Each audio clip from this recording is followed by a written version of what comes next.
Hello, welcome to the Neijiaquan podcast. This is Isaac. This is episode 12.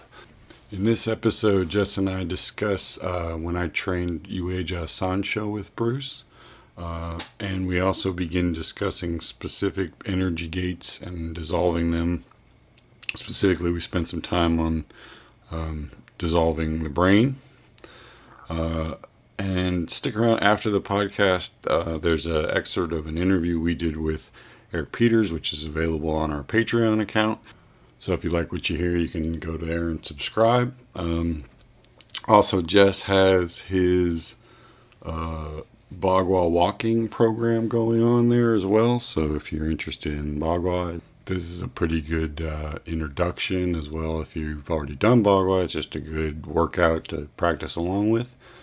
Okay, hope you enjoy the episode and take care.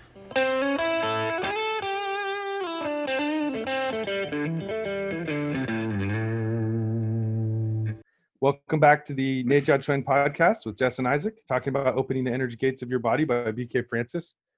And we covered some of the other martial arts that he trained during his time there in Taiwan and Hong Kong and Japan. And after we talked about the 8 Drunken Immortals, that brought up another class he taught in Fairfax back in the 90s, which was called Yue Jia San Shou or Yue Jia Quan, or a couple different names. And that's something that hasn't appeared in his books much or his other teachings. Do you remember what he said about Yue Jia? As he put it, what we were learning was the Yue phase family art. And he had said he learned it from Leo's son. And this was, I think he had just been back. I think it was the scattering of Leo's ashes or something like that. And he went back there and, did some sort of ceremony and then came back. And while he was there, he'd learned some stuff from Leo's kid. And that's what he said the origin of it was. And the techniques were very simple, sort of one movement techniques. If you sort of think of like a brush knee type of thing, that was the first one. There were ones that were more of like a arc kind of a punch, or like a chop with fist kind of a movement, if you're going to know Tai Chi. So those were more like single movement exercises rather than extended long forms. Yeah, the way I would sort of put it, it was like Tai Chi like movements done like Xingyi. So done in a line, but done, a lot more front weighted postures, things like that. And then most of it was technique. It was like you did a simple movement, and then it was about how to like use that movement as a point to expand upon, to improvise from. So you'd start with that, and then it was like, oh, you could do this one or that one. So you kind of had these modular pieces that you could put together. They're all very simple, but like you could do a big circle one way and then, turn it into a hammer fist or, one or the other. And there was a lot of emphasis on stepping, like doing that same stepping of Xingyi, maybe. It was simpler. It didn't have like the 7-star stuff. It was all very straight, like, or to the side, like 90 degrees to the side. But what it had was this idea that every time you moved, there was a step, and for every punch or for every step, there could be multiple punches, right? So you could step once and maybe hit 3 or 4 times, and that kind of reminiscent of Bunk Trend in a sense. So when I'm looking at your old notes here from 1998, it says here, Yue Jia Chen, Yue family fighting flow. And that sounds like what you were saying. The Yue Fei is the famous Chinese general from antiquity who was a notorious, strategist and leader who eventually was betrayed by his own troops. But a number of martial arts in China go back to him. Claim him as the founder, yeah, including Xingyi, right? So right, but this sounds like this was his family's form that he used to maybe create Xingyi down the line. Yeah, I mean, who knows? It's long time ago. Foundational myths are, a big thing. So you got to they're important. They're part.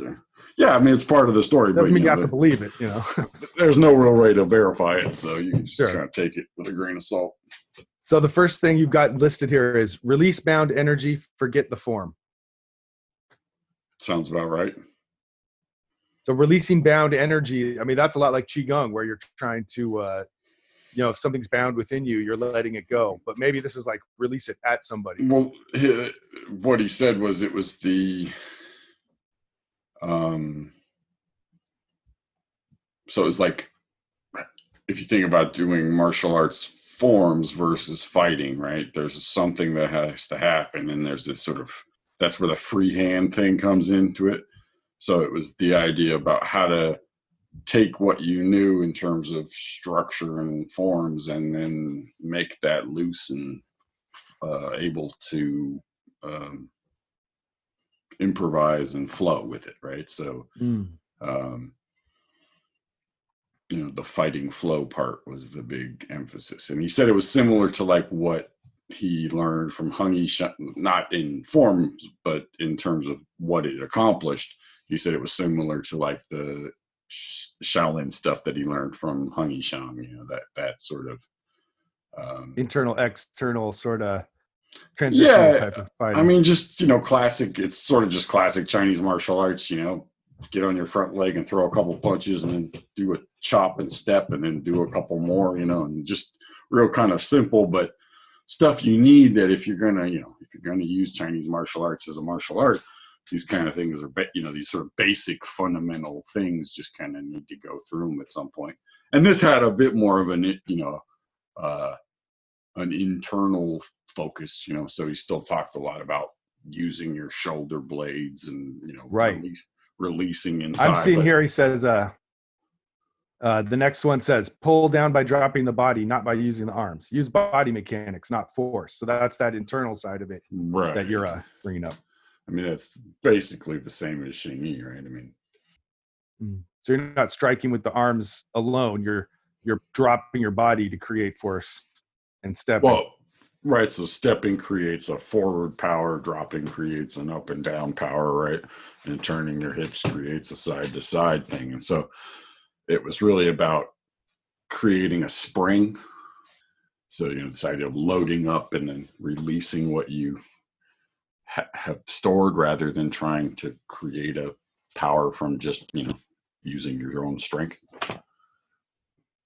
And that's the next note you have on here is springiness of the body.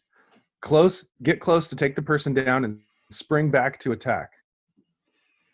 Take the person down, meaning you press into them, then you spring back to attack. Yeah, take the person's force.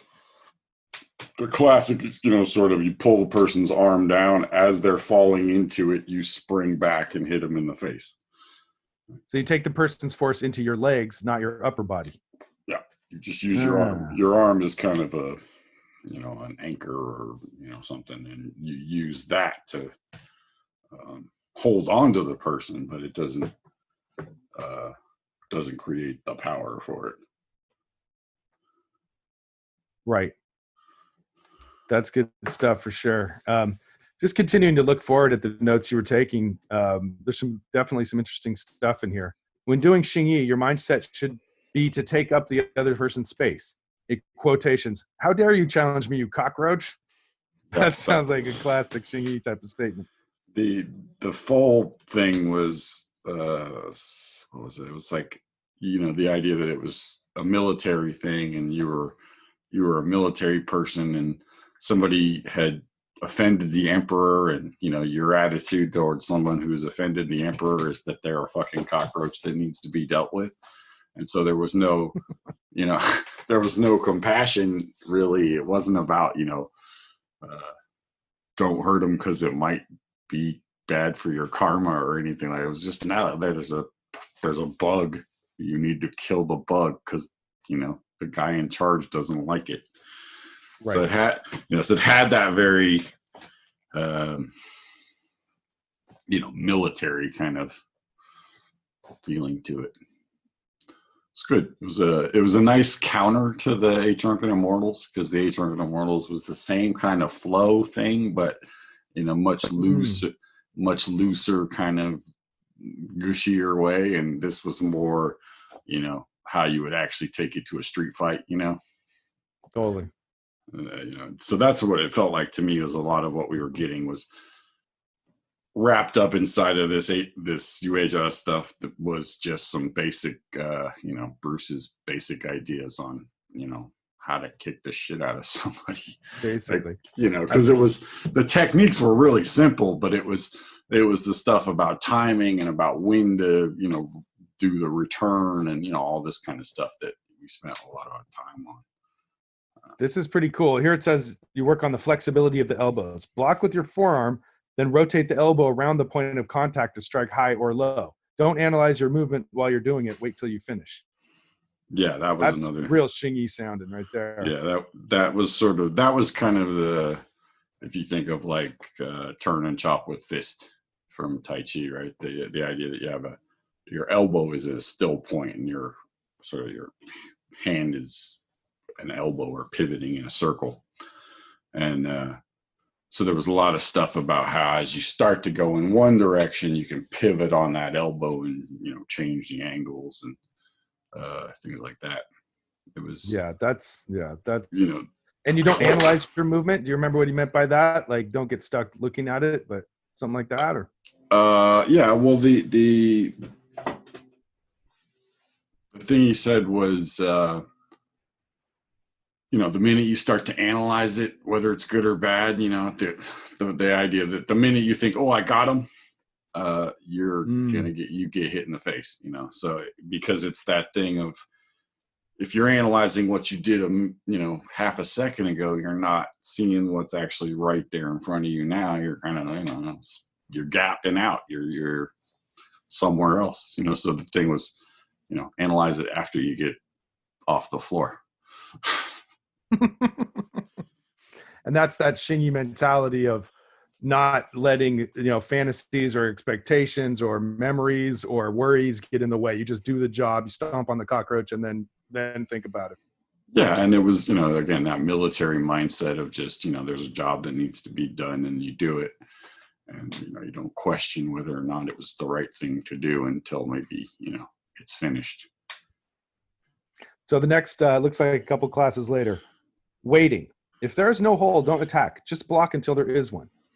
Block once, block twice, then they gap out, then you attack without winding up. So that brings up the idea of gaps again.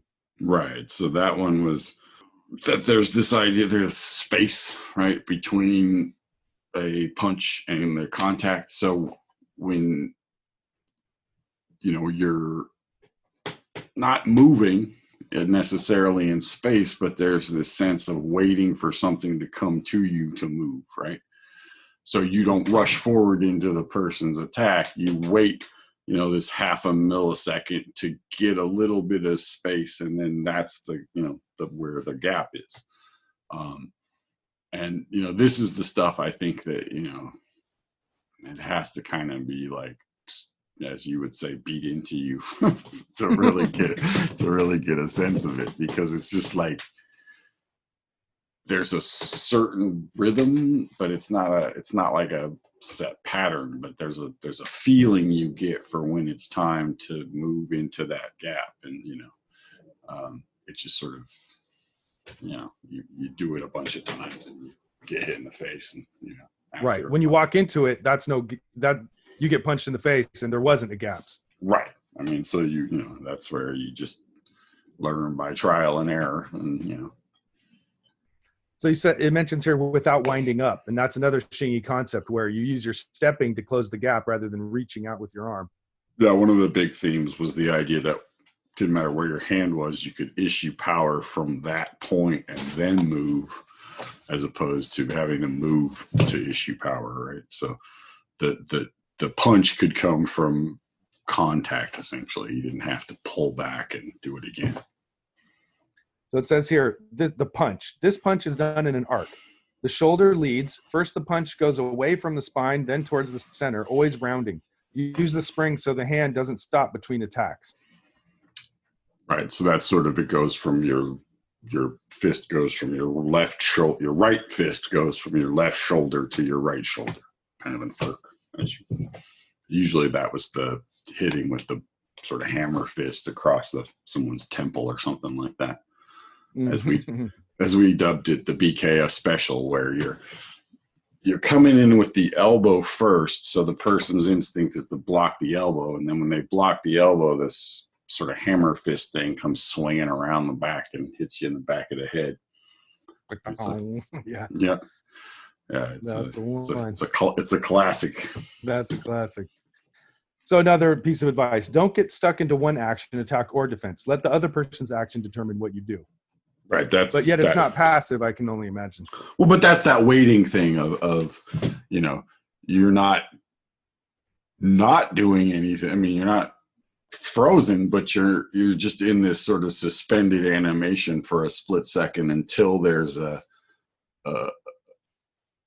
clear path. And I think that also is very Xingyi, reminiscent that you don't just move into nothing. You move when there's if there's no I think the quote he used to give us from Wang Shujing was something like, you only hit a defenseless person, right?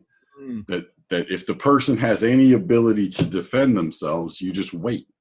And when then, you do another thing and you do another thing until you've got them tied up to the point that they can't do anything. And then that's when you hit them, because, this idea that, that there has to be a clear angle for your attack, but otherwise, just wait. And I've always felt that stuff was very much the way he learned, if you will, Wang Shujing's fighting method was sort of similar to that. Where you're not trying to think of what attack to use. You're just waiting for a gap to develop, and then you enter it and let your instinct kind of take over. Yeah, and then once there's a gap, you just swing your arms like, big meat hammers and just, smash whatever's in front of you, So, okay, a couple more things here. Yue Jia, stepping. Take a step, punch 3 times. From the back leg, then the front leg, then 50-50. Both stepping forward and back. So that sounds like that form you were talking about. You step and punch. Well, this is a little bit more. This is you step, you're on your back leg, you punch 3 times, you punch 3 times in the middle, you punch 3 times on the front leg, then you step again. So there's 9 punches for each step. Nice. It says here that, as a person attacks, take 1 step back and attack forward, always projecting forward. Used for when your back is to a wall or the person is too strong for you to take head on. Retreating to gain tactical advantage. Yeah, this is another one of those things that's very much a Xingyi, thing about you can be moving backwards and still, issuing power forwards. So the step back is just simply to create a little bit more space for that gap, right? For them to fall into that gap before you come forward. So this is if your back's to the wall, you sort of just switch your feet. You don't necessarily go backwards very far. Yeah, if your back's to the wall, then you'd be sort of withdrawing in with one, half of your body and then coming forward with the other half. And part of you is always projecting forward. So you may be stepping backwards, but your mind, your intent, your energy is headed forwards the whole time, engaging. Yeah. That's good advice for sure. I mean, the way he used to describe that one was, sort of like the classic thing, it's like a monkey jumping backwards or whatever. But he used to describe it as you're falling back or stepping backwards or riding on a horse backwards and shooting an arrow, right? That you might be going, one direction, but that arrow is still going to shoot out, whatever direction you point it, right? So you could be backing up and shooting that arrow. It's still going to go where you were originally pointing, right? And it looks like from there, the notes become Xingyi and it moves on to Bunk Trend. And it's interesting because some of the other notes in the same notebook on each page are the Tai Chi, Wu style Tai Chi third, and Bagua 8th palm change. Are all mixed in with your Yue Jia notes. Those were the 3 classes that for that couple of years that he taught in that place was. So he's doing 3 1-hour classes in a row. It At that point, it was once a week. So when I first started, it was 2 days a week, for 3 hours each day. Then it was once a week for 3 hours.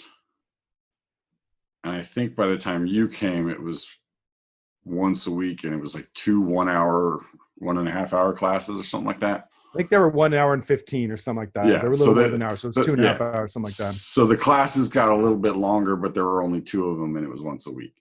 Mm-hmm. And yeah, so like I think by that point it was sort of the 2 hours once a 3 hours once a week. So now we come to the section of chapter 4 called the important major and minor gates of the body. When you actually practice the dissolving process, you do not work your way skipping from point to point, energy gate to energy gate, as presented in this book. Rather, you dissolve downward from the top to the bottom of your body, front, back, and side simultaneously. So he's saying that, you know, we're going to define each of the points one by one, but when you dissolve, it's more like a liquid flow that's continuously moving through the whole thing at once, rather than jumping from spot to spot. Yeah, it's I mean, the way it's described as a sheet of water, right? So as a sheet of water goes down, there are spots you want to pay attention to, but the sheet of water is, going to hit everything. And so, in the beginning, you do one point, then another point, even if you do them separately, even if they're on the same plane, same horizontal plane. But, later as you get better at, just holding your attention, you can be dissolving your elbows, your solar plexus, your liver, everything that's in that, like on that line all at the same time. It's just, to hold on one piece, it's a little easier if you do them one at a time. So, that's sort of the idea of breaking it up and then combining it again. So you're going to work on these individual points one by one, and then flow them together, then work on them individually, then flow them together, sort of back and forth in your learning process. Right. I mean, it's like you can,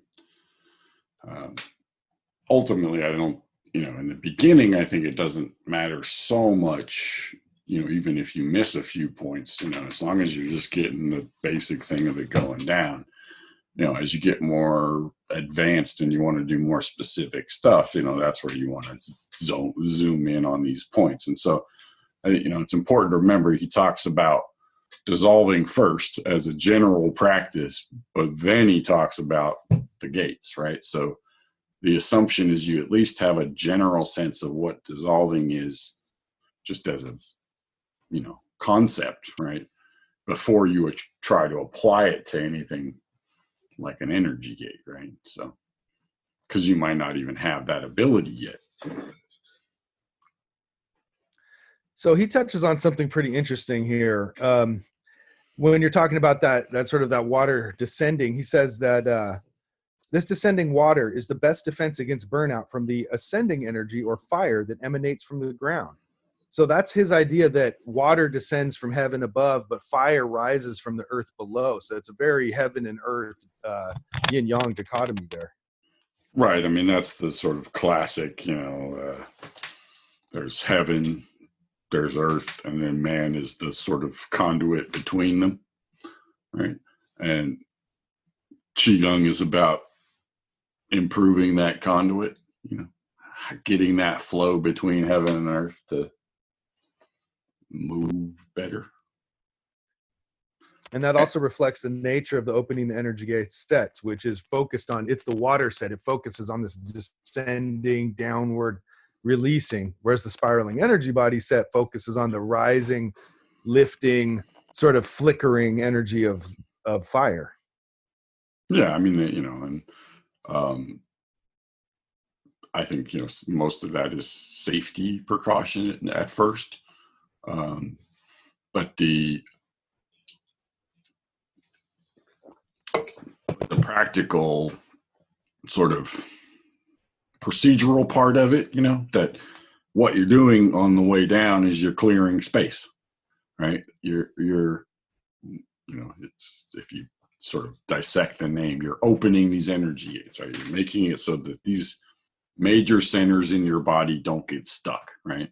So you can think of it as it's a pipe, right? And you're just blasting a bunch of water through the pipe to clear the pipe.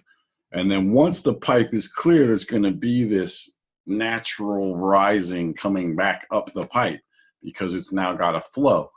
And that's where, the idea that you don't really start doing anything where it goes up until you can go down pretty well. This is the thing I talked about, you got the fire extinguisher, right?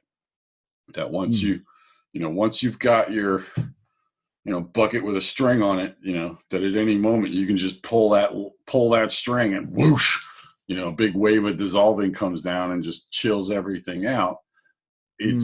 It's kind of dangerous to start bringing stuff up because, it can come up and you can't do anything about it. And, that's, you can read all the stuff, about what happens to people when they go through what they call Kundalini psychosis and stuff like that, Brain break. Where the pipes are too clogged and then you start rising up and pressurizing everything. Right. So there's that downward pressure causes an upward rising. If that upward rising is too much for your physical body or any body, it causes a destabilization, and so the dissolving practice is the this sort of constant flushing of everything to keep it stable and calm, And maybe in the long run, you're kind of doing both at once. You've got this descending sense built in, and then at the same time, you're working with rising energy. You're still got some part of you is dissolving and relaxing downward the whole time.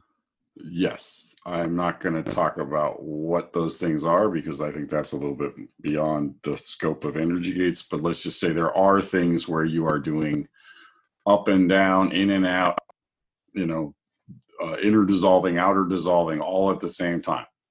But that's sort of like, this is walking and chewing gum.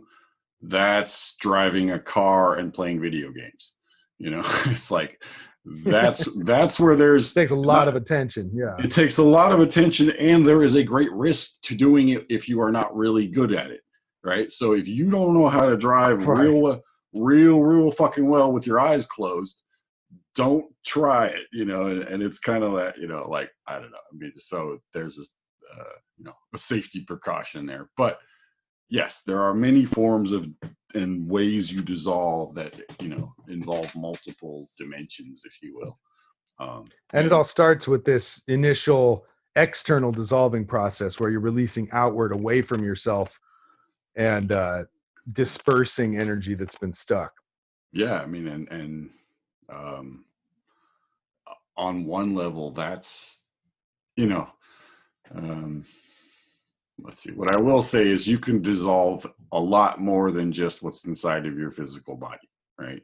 And that when you start dissolving things on deeper levels, some crazy shit can start to happen, and it's most of it's just when you start waking up these sort of subtle energies, you experience the world in a way that's a little bit different than what we would call normal, right? And you might become aware of things in yourself and in other people and in the world around you that you weren't aware of. And, that's sort of this double-edged sword of, too much awareness can sometimes, be unpleasant. And so the dissolving kind of keeps you in check. It keeps you from going too far down any one path, without that safety net, and I think that was the genius of the way Bruce presented this stuff or presents this stuff is that you put that in first, so before you start doing microcosmic orbits and astral projections and all the other cool shit that you end up doing when you do this stuff for a long enough time,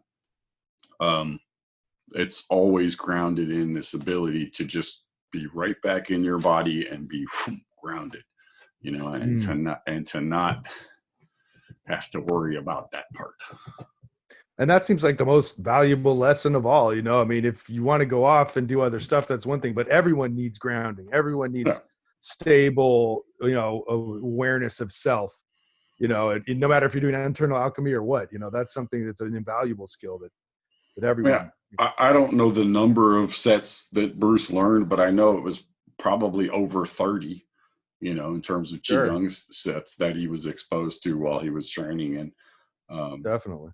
he always said the reason he chose this one as the main one is not because it's the quote unquote best, but it's because it's the quote unquote safest. Safest, And, yeah. yeah. And that safety was, uh, a higher priority than getting there fast. And I think that Sure.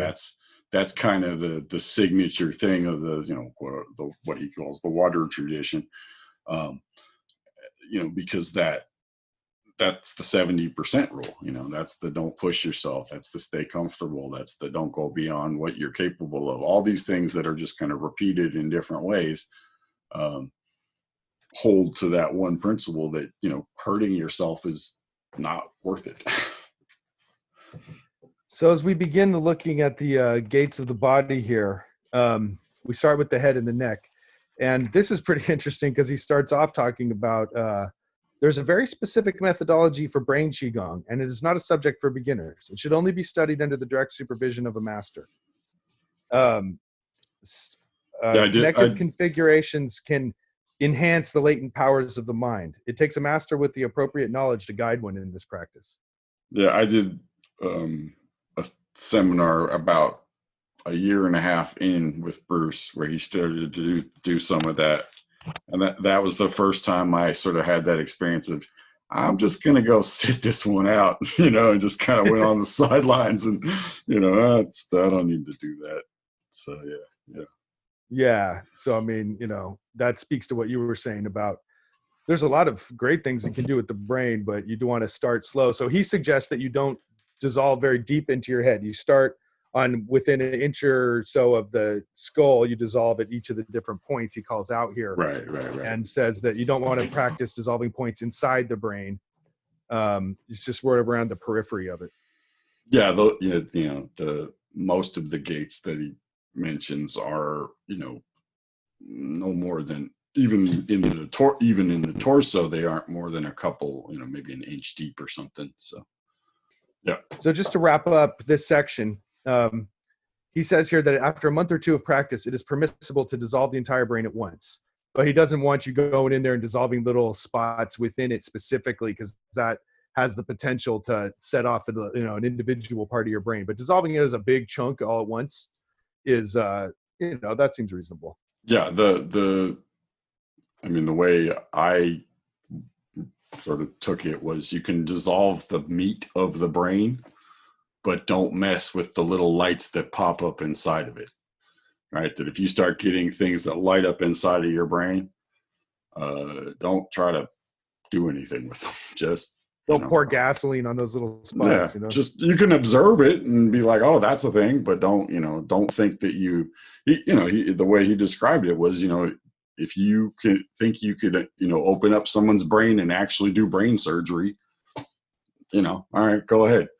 But, if you don't have that level of detail, it's like, that would be the equivalent of just cracking someone's head open with a hammer and starting to just like dig around with a spoon, So you might be able to do it, but you don't want to do it. You might get lucky, but you might also, mess yourself up. So, again, the possible reward or benefit from it is just not worth the risk. And I think that, that's the big sort of message there is just, the little you might get from messing around with this stuff at this point is not worth the potential, damage it could cause you. There's plenty of time down the road. Yeah, it'll come when it's time, and that's kind of how this stuff works is, you don't push it and if you don't push it, it'll come faster than if you, try to force it to happen quickly. So just, take your time and it'll, if it's meant to be, it'll be, that's, yeah. All right, brother. Good talking with you. All right. Cheers. See you next time. Hey folks, this is Isaac again. Here's our little clip of our interview with Eric Peters. He talks about training with Bruce in the 80s and a whole bunch of other stuff. Hope you enjoy it. So I walked up and I look, and there's my first exposure to the Neijia Institute, which was Bruce's school. And there's a little flyer, and I'm reading the flyer, and the flyer in the back of it says that he studied with Wang Suchin and Heng Yishang in Taiwan. And I was like, oh my God, this guy must really know something, because I knew who they were. So and it turned out, you may remember Larry Herbert, but Larry was sitting there all dressed up in a nice looking shirt, talking to people. And another woman, Nikki, who was one of his old students, was there. And they said, oh, he's going to give a demonstration this afternoon over in some other part of the grounds. So I went home and came back that afternoon, and there he was with 20 or 30 students in his brown Taoist robes that he, if you've seen that old Xing Yi video of him. Yep. And then he had Mike McConnell and Dave Hoots and some of the other Xing Yi boys do some Xing Yi, and he explained what Xing Yi was. And then he said, I'm going to demonstrate something called 8 Drunken Immortals. And I'm not even sure I'd ever heard of it then, but nice. So he starts out on the grass. He starts, and these guys are going after Kumar, trying to hit him, trying to do something. And he's doing the old tipping the jug back and blocking them. And then he's rolling around on the ground, tripping them up just beautifully. And I just watched this fascinated, going, I have no idea what he's doing, but he certainly knows what he's doing.